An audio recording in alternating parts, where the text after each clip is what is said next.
Ils se croyaient invisibles, protégés par leur technologie de pointe et leur arrogance historique.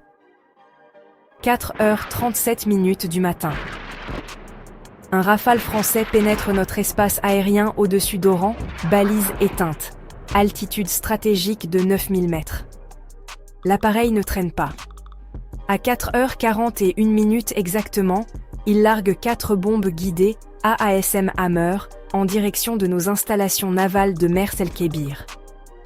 Paris a visiblement décidé de rejouer l'histoire, de frapper là où la mémoire collective algérienne saigne encore. Erreur monumentale. Nos systèmes de défense aérienne n'ont laissé aucune chance aux projectiles français. 3 bombes ont été pulvérisées en vol par nos batteries Pantsir SIM.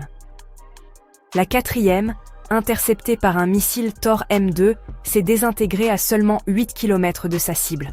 Résultat final, 0 impact, 0 victime, 0 dégâts. Le Rafale a fui vers le nord à vitesse maximale, abandonnant derrière lui les débris de son arsenal estampillé Safran, Thales et Dassault Aviation.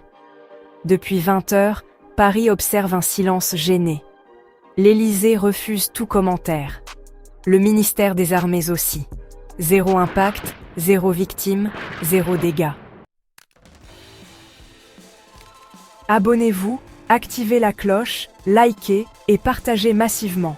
Cette vérité doit être connue de tous. 4h22. La nuit enveloppe encore la côte oranaise. Sur la base de défense aérienne de Ain el-Turk, les opérateurs radars terminent leur quart de nuit dans une routine bien rodée. Surveillance continue, balayage systématique de l'espace méditerranéen, rien de particulier à signaler. Puis, sur les écrans, une anomalie. Un écho faible mais régulier progresse depuis le nord. Cap sud-sud-est, vitesse élevée. Les premières analyses automatiques identifient un appareil de combat, probablement monoréacteur ou biréacteur léger.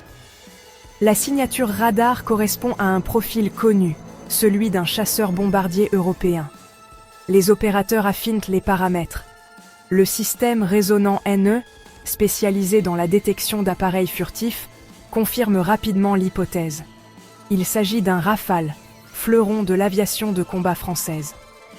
Altitude 9000 mètres, transpondeur civil désactivé, communication radio inexistante. Une intrusion hostile ne fait plus aucun doute. 4h37. Le Rafale franchit officiellement notre frontière aérienne au-dessus des eaux territoriales algériennes, à environ 90 km au nord d'Oran.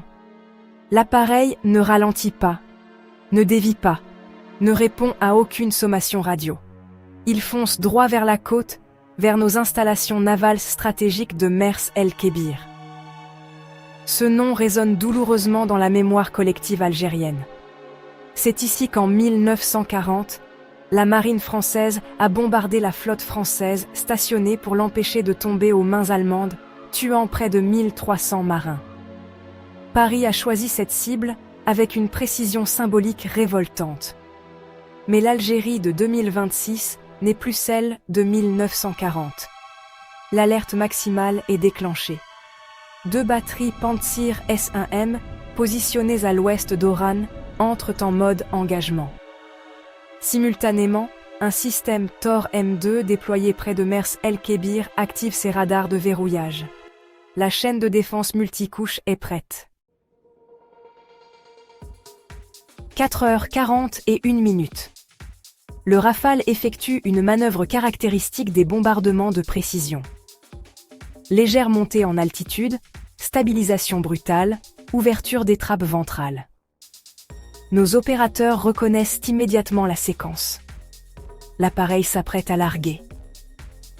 Effectivement, 4 bombes guidées AASM Hammer se détachent du ventre du chasseur français. Ces munitions, développées par Safran et intégrées par Dassault Aviation, peuvent frapper des cibles à 60 km avec une précision métrique grâce à leur guidage GPS et laser. Leur destination ne fait aucun doute, les quais militaires de Mers el-Kébir, peut-être nos bâtiments de guerre stationnés, nos dépôts de carburant ou nos infrastructures de commandement. Le largage est parfaitement exécuté. Mais Paris a sous-estimé notre réactivité. Les 4 bombes amorcent leur descente programmée, suivant des trajectoires balistiques calculées au millimètre près. Pendant ce temps, nos systèmes de défense calculent, anticipent, verrouillent. À 4h42, le premier missile Pantsir intercepte la première bombe à 19 km de sa cible. Explosion spectaculaire en plein ciel. Débris incandescents retombant dans la Méditerranée. 15 secondes plus tard, deuxième interception. Même résultat. Même efficacité. La troisième bombe, volant légèrement plus bas pour échapper au radar, est neutralisée par un second tir Pantsir à 12 km de Mers el-Kébir. Reste la dernière, celle qui a réussi à pénétrer le plus profondément dans notre dispositif de défense. Elle file à près de 800 km/h, guidée par son système de navigation interne, à moins de 10 km de son point d'impact programmé. Le système Tor M2 entre en jeu. Conçu précisément pour intercepter des menaces rapides et basse altitude dans la phase terminale de leur vol, il verrouille la bombe française en 3 secondes. Le missile 9M331 décolle verticalement, corrige sa trajectoire en vol grâce à ses propulseurs vectoriels et percute la bombe AASM à 4h43. Dernière explosion, dernière boule de feu orangée au-dessus de la baie d'Oran. 4 bombes larguées, 4 bombes détruites. Le Rafale français, témoin de l'anéantissement total de sa charge offensive, vire immédiatement vers le nord. Fuite en urgence, post-combustion activée, disparition rapide vers l'espace aérien international. Nos chasseurs Su-30 MKA décollent de la base d'Es-Senia pour intercepter, mais l'ordre d'Alger tombe rapidement, laissez fuir le lâche. Le message est suffisamment clair. Cette attaque française contre Mers el-Kébir porte une charge symbolique écrasante. Paris n'a pas choisi cette cible au hasard. Frapper exactement là où la marine française a massacré ses propres marins en 1940, c'est envoyer un message politique autant que militaire. C'est réveiller délibérément les fantômes du colonialisme, rappeler une époque où l'Algérie subissait sans pouvoir riposter. Sauf que 2026 n'est pas 1940. L'Algérie dispose aujourd'hui d'une défense aérienne parmi les plus performantes du continent africain et du bassin méditerranéen. Les 4 bombes AASM Hammer représentent un investissement de près de 3 millions d'euros.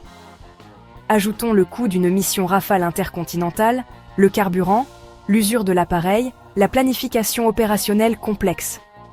Paris vient de dépenser au minimum 5 millions d'euros pour un résultat désastreux. 0 objectif atteint, 4 munitions perdues. Humiliation diplomatique maximale.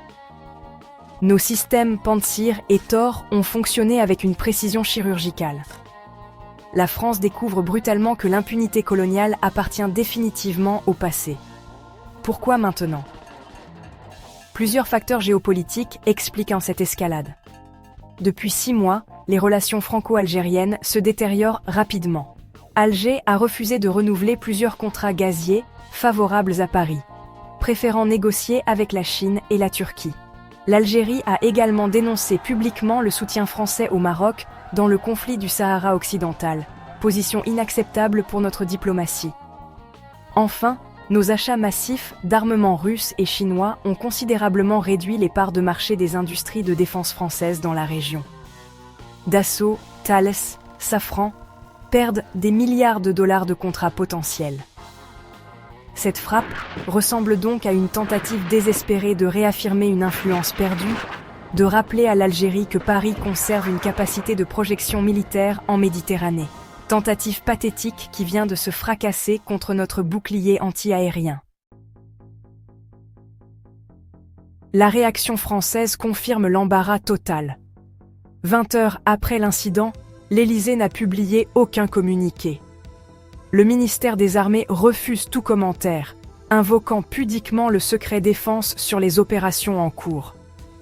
L'ambassade de France à Alger reste injoignable. Sur les médias français, silence quasi total. Seuls quelques sites, spécialisés en défense, mentionnent vaguement des rumeurs d'incidents en Méditerranée, sans détails, sans confirmation. Cette omerta médiatique en dit long sur la gêne parisienne.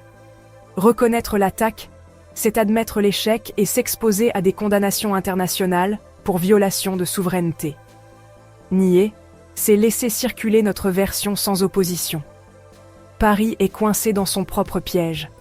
Rabat, fidèle allié de la France, multiplie les déclarations confuses, tentant maladroitement de défendre Paris, tout en évitant de s'aliéner définitivement Alger.